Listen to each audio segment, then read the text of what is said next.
በስመ አብ ወወልድ ወመንፈስ ቅዱስ አሐዱ አምላክ አሜን። በጴንጤናው በጲላጦስ ዘመን ጲላጦስ የሮማን የታሪክ ላይ ያለው ስፍራ አንድ አውራጃ ገዥነት ብቻ ነው። በጢባሪዮስ ቄሳር ሊያውም ከሮማ ውጪ በገዥነት ተሾሞ የተላከው ሰው ሮም ካፈራቻቸው ታላላቅ ቄሳሮች፣ ፈላስፎች፣ የንስነ ስዕልና የኪነ ጥበብ ሰዎች ይልቅ ዘመን የማይሽረው ዝነኛ ሰው ይሆናል ብሎ ማንም ሰው ያልገመተው ነበር። ሆኖም ጲላጦስ ከቄሳር በላይ በክርስትናው ዓለም ትልቅ ስፍራ ያለው ሰው ሆነ። ክርስቲያኖች ሁላችን ለጸሎት በቆመን ጊዜ ሁሉ በጴንጤናው በጲላጦስ ዘመን እርሱ መከራን ተቀበለ፣ ሞተ፣ ተቀበረ እያልን ዘውትር በጸሎት ሃይማኖት የምናነሳው ጲላጦስ በይሁዳና ሰማርያ አውራጃ ነዋሪዎች ላይ ብቻ እንዲፈርድ ከቄሳር ዘንድ ተሹሞ ባላወቀው መንገድ በሰማያዊ ዳኛ ላይ የፈረደ ዳኛ ሆነ። በዚያች ማለዳ በሕያዋንና በሙታን ላይ የሚፈርደው መድኃኔዓለም ክርስቶስ ይፈረድበት ዘንድ በጲላጦስ ፊት ታስሮ ቆመ። ነቢዩ ዳዊት አቤቱ በፊትህ ማን ይቆማል ብሎ የዘመረለት አምላክ በጲላጦስ ፊት ቆመ። ጌታዬ ኢየሱስ ክርስቶስ ሆይ ይፈረድብህ ዘንድ በጲላጦስ ፊት ቆምክ። ሱራፌልና ክሩቤልም በገናናው ጌትነት ፊት የሚሰግዱ ሲሆን ይፈረድብህ ዘንድ እጅ በሠራችው ሸክላ ፊት እንዴት ቆምክ ይላል ቅዱስ ስምዖን አምዳዊ። አይሁድ ጌታችንን ወደ ጲላጦስ ገና ጎህ ሲቀድ ይዘውት ከመጡ በኋላ የፋሲካን በግ ይበሉ ዘንድ እንዳይረክሱ ብለው ወደ ሀገረ ገዡ ግቢ ውስጥ አልገቡም ነበር። ግመልን የሚውጡትና ትንኝን የሚያጠሩት አይሁድ ትልቅ ኃጢአት እየሰሩ ለጥቃቅን ነገሮች ብቻ መጠንቀቅ ልማዳቸው ነው። ዛሬም እንደ ልማዳቸው ከአዝሙድና ከከሞን አስራት የሚከፍሉት አይሁድ ነፍሰ ገዳይ በመሆን እንደሚረክሱ ሳያስቡ ወደ ጲላጦስ ግቢ መግባት እንደሚያረክሳቸው አሰቡ። አይሁድ ጌታችንን በጲላጦስ ፊት ለመክሰስ የመረጧቸው ክሶች 3 ነበሩ። የሕዝባችንን ሲያጣምም ለቄሳርም ግብር እንዳይሰጥ ሲከለክል፣ ደግሞም እኔ ክርስቶስ ነኝ ሲል አገኘ ነው የሚሉ ናቸው። ሉቃስ ወንጌል ምዕራፍ 23 ቁጥር 2። አይሁድ ያቀረቧቸው ክሶች በተለይም እኔ ንጉሥ ነኝ ማለትና ለቄሳር ግብር እንዳይከፈል መከልከል ያለምንም ቅድመ ሁኔታ የሞት ፍርድ የሚያሰጥ ጥፋት መሆኑን ጠንቅቀው ያውቃሉ። በተለይም በዜና አይሁድ እንደተመዘገበው በጲላጦስና ከእርሱ በፊት በተነሱ ሀገረ ገዢዎች ዘመን እኔ ንጉሥ ነኝ ብለው የተነሱና ሕዝቡንም በቄሳር ላይ ያሳመፁ በርካታ ሰዎች በሞት እንደተቀጡ ስለሚያውቁ ለጲላጦስ የማያወላዳ ክስ እንዳቀረቡለት እርግጠኞች ነበሩ።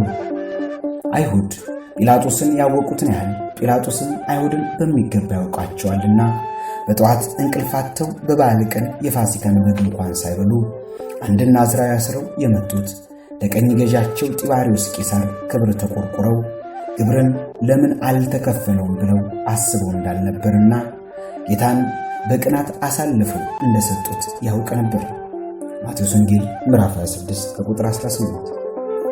አይሁድ ጌታችንን የከሰሱባቸው ክሶች አንድ በአንድ እንመልከታቸው።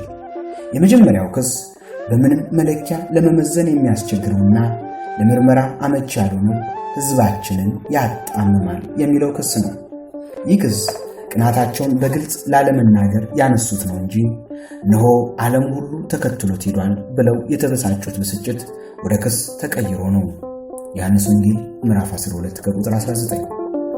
ለዚህ ያልተጨበጠ ክስ መልስ ለመስጠት ያስቸግራል። ሆኖም ከሕዝቡ መካከል ጌታን ለምን እንደተከተሉት ተጠርተው ቢጠየቁ ኖሮ ያደረግኩትን ሁሉ የነገረኝ ሰው ኑና እዩ የሚሉ ሴቶች፣ እንደዚህ ሰው ማንም ከንቱ አልተናገረም የሚሉ ተማሪዎች፣ ኃጢአተኛ መሆኑን አላውቅም እውር እንደነበርኩ አሁንም እንዳይ ይህን አንድ ነገር ያውቃለሁ ብለው የሚናገሩ አይናሞች አይጠፉም ነበር። በጌታችን ላይ የተነሳው ሁለተኛው ክስ ለቄሳር ግብር እንዳይሰጥ ይከለክላል የሚል ነው። ይህን ርዕሰ ጉዳይ በጌታችን ላይ ሲያነሱ የመጀመሪያ ጊዜያቸው አልነበረም። በአንድ ወቅት ፈሪሳውያን እንዴት አድርገው በነገር እንደሚያጠምዱት ተማከሩ። ራሳቸው ቢሄዱ እንዳይጠረጠር በማለት እነርሱ ደቀ መዛሙርት የሆኑ የሄሮድስ ወገኖችን መልእክተኛ አድርገው ላኩበት። መልእክተኞቹ የሐሰት ትሕትና ተላብሰው ከንቱ ውዳሴን በማስቀደም ጌታችንን ለማጥመድ ቀረቡ። መምህር ሆይ እውነተኛ እንደሆንክ በእውነትም እግዚአብሔርን መንገድ እንደምታስተምር እናውቃለን። ለማንም አታዳላም፣ የሰውንም ፊት አትመለከትምና ብለው ጀመሩ። ምክንያት አልባ የሆነ ድንገት የሚዘንብ የውዳሴ ዝናብ ለተንኮል የሚቀርብ መሆኑን እንኳን ልብን የሚያውቅ ጌታችን ቀርቶ ማንኛውም ሰው የሚረዳው ነው። ከምስጋናቸው በኋላ እንግዲህ ምን ይመስላል? ለቄሳር ግብር መስጠት ተፈቅዷልን ወይስ አልተፈቀደም? አሉት። ማቴዎስ ወንጌል ምዕራፍ 22 ከቁጥር 16። ቅዱስ ሳውስቢሮስ ዘአንጾኪያ እንዳብራራው ይህንን ጥያቄ ጠየቁት። ጌታችን ከሁለት ወጥመዶች በአንድ ውስጥ ለመክተት አቅደው ነበር። አሁን ለቄሳር ግብር መክፈል ይገባል ብሎ ከመለሰ ከሙሴ ሕግና ለእግዚአብሔር ከመገዛት ወጥተን ለአሕዛብ ሕግ እንድንገዛ ያስተምራል፣ ወደ ባዕድ ኃይልና ወደ ባዕዳን ዘር እያስኮበለለን ነው ብለው ለሙሴ ሕግ የሚቆረቆሩትና ጥያቄውን ሲጠይቅ ቆመው በሚሰሙት በሕዝቡ ዘንድ ሊያጣሉት ይችላሉ። ለቄሳር ግብር አትክፈሉ ካለ ደግሞ ለሮም ባለሥልጣናት አይገዛም ብለው ራሳቸው የሄሮድስ ወገኖች አስረው ወስደው ለሮማውያን ሊሰጡት ይችላሉ። የሰውን ልብ የሚያውቅ ጌታችን ከፈሪሳውያን ተልከው ለመጡት ሰዎች መልስ ከመስጠቱ በፊት እናንተ ግብዞች ስለምን ትፈታተኑኛላችሁ በማለት ጥያቄውን የጠየቁት ለወጥመድ መሆኑን እንዳወቀባቸው ነገራቸው። ከዚያም የግብሩን ብር አሳዩኝ አለ። እነርሱም ዲናር አመጡለት። እርሱም ይህቺ ጽሕፈቱስ የማን ናት አላቸው። የቄሳር ነው አሉት። በዚያን ጊዜም እንኪያስ የቄሳርን ለቄሳር የእግዚአብሔርን ለእግዚአብሔር አስረክቡ አላቸው። ይህንንም ሰምተው ተደነቁ፣ ትተውትም ሄዱ። ጌታችን በዚህ ምላሽ አቅደውት የነበረውን ሁለት ነገር አፈረሰባቸው። ለቄሳር ተገዙ በማለት የሙሴን ሕግ ይቃወማል፣ እግዚአብሔርን ትታችሁ ለአሕዛብ ተገዙ ይላል በማለት አሰፍስፈው ቢጠብቁም ጽሕፈቲቱ የማን ናት ብሎ በመጠየቁ ራሳቸው በሚሰጡት መልስ ተሳታፊ እንዲሆኑና ለእርሱ ድምዳሜ መነሻው እንዲናገሩ አደረጋቸው። በዚህም ምክንያት ለቄሳር ግብር ክፈሉ አለ ብለው ቢናገሩ እናንተስ ቀድማችሁ ዲናሩ የቄሳር ነው ስትሉ አልነበረምን ያስብላቸዋል። ከእግዚአብሔር ጋር አጣላን እንዳይሉ ደግሞ የቄሳርን ለቄሳር ስትሰጡ የእግዚአብሔርን ለእግዚአብሔር ስጡ በማለት የእግዚአብሔርን ገንዘብ የሆነውንና እግዚአብሔር ባሪያው ፈጥሮ እንደ ሳንቲሙ አምላካዊ መልኩን የቀረጸበትን ሰውነታቸውን ለእግዚአብሔር እንዲያስረክቡ ጨምሮ ነገራቸው። በእርግጥም እኛ የሰው ልጆች ሁላችንም እግዚአብሔር መልኩን የሳለብን ገንዘቦቹ ነን። እንደሚታወቀው የንጉሥ የቄሳር መልኩ የታተመው በሳንቲሙ ላይና ከአብራኩ በሚከፈለው ልጁ ላይ ነው። ሆኖም ሳንቲሙ በላዩ ላይ ያለውን የንጉሥ መልክ ምንነት አያውቅም። ልጁ ግን አባቱን እንደሚመስል ያውቃል። እኛም በላያችን ላይ ያለውን የእግዚአብሔር መልክ ካላወቅን ሳንቲም ብቻ ሆነን እንቀራለን። ድሪሟ እንደ ጠፋባት ሴት ሳንቲምን ቆሻሻ ውስጥ ገብተን ልንጠፋ እንችላለን። በላያችን ያለውን የንጉሥ መልክ ከተረዳን ግን ከሳንቲምነት ወደ ልጅነት ሕይወት ከፍ እንላለን። ጌታችን የቄሳርን ለቄሳር አስረክቡ ብሎ በቃል በማስተማር ሳይወሰን በሥራና በቃል የሚያስተምር መምህር እንደመሆኑ በፍቅረናው ግብር የሚቀበሉ ሰዎች ወደ እርሱ ሲመጡ ከባሕር ዓሣ ውስጥ በተገኘ ገንዘብ ግብር በመክፈል እንደ አምላክነቱ ዓሣውን አስገብሮ እንደ ሰውነቱ ለቄሳር ገብሮ አሳይቷል። በዚህች ዕለት ግን አይሁድ በሐሰት ግብር እንዳይከፈል ይከለክላል ብለው በጲላጦስ ፊት ከሰሱት። ሦስተኛው ክስ እኔ ክርስቶስ ነኝ ሲል አገኘ ነው የሚል ነው። ይህ ክስ ተንኮል የተሞላበት ክስ ነው።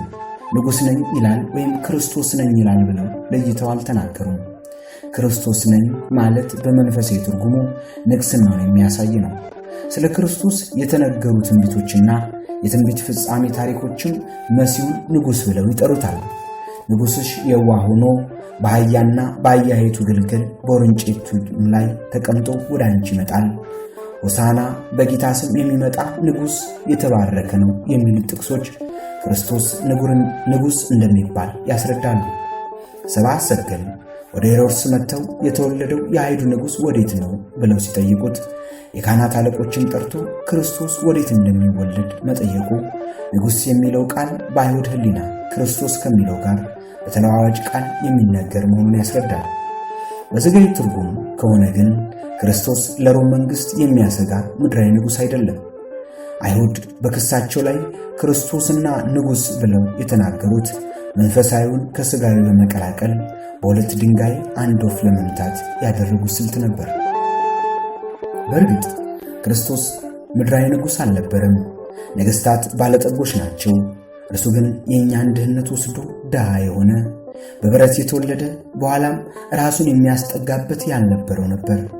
ነገሥታት ኑሯቸው ከንጉሣዊ ቤተሰቦችና ባለጠጎች ጋር ነው። እርሱ ግን ያስከተለው አሳ አጥማጆችን ነበር። ነገሥታት ዘውድ ሲደፉ እርሱ የሾህ አክሊልን የደፋ፣ ነገሥታት ያማረ መጠጥን ሲጠጡ እርሱ ሐሞትና ከርቤን የጠጣ፣ ነገሥታት በትረ መንግሥትን ሲይዙ እሱ በበትር የተመታ፣ ነገሥታት ወግተው ሲገዙ እርሱ ተወግቶ የገዛ ንጉሥ ነው። ስለዚህ ጌታችን ምድራዊ ንጉሥ አልነበረም። አይሁድ ዛሬ ተነስተው ንጉሥ ነኝ ይላል ብለው ከሰሱት እንጂ ራሳቸው ጌታችንን ምድራዊ ንጉሥ ለማድረግ ይፈልጉ ነበር። አመጣጡ እነርሱ እንዳሰቡት በፈረስና በሰራዊት ታጅቦ የሮምን ጦር ሊወጋ ቢሆን ኖሮ በደስታ ይቀበሉት ነበር። ጌታችን ግን ምድራዊ ሥልጣንን አይሻም ነበር። አሳና እንጀራ አበርክቶ ባበላቸው ጊዜ ያነግሡት ዘንድ ሊመጡና ሊነጥቁት እንዳላቸው አውቆ ደግሞ ወደ ተራራው ብቻውን ፈቀቅ አለ። ዮሐንስ ወንጌል ምዕራፍ 6 ከቁጥር 15። ጥቃቅን ኃላፊነቶችን ሳይቀር አሳልፎ ለደቀ መዛሙርቱ ሰጣቸው እንጂ በተከታዮቹ ላይ እንኳን ሥልጣን አላሳየም። በመንግሥቱ ላይ የሚያደርገውን የሚያውቅ አምላክ ሲሆን ሳለ ንጉሥ ከመባል አፈገፈገ። በዚህም የበላይነትና ለትዕቢት ከሚዳርገን የሥልጣን ወጥመድ እንድንሸሽ አስተማረን ይላል ጠርጡለስ። አይሁድ ግን በግድ እናንግሥ ሲሉት የነበሩትንና ከምድራዊ ሥልጣን የሸሸውን ጌታ ንጉሥ ነኝ ይላል ብለው ከሰሱት። ወስብሐት ለእግዚአብሔር።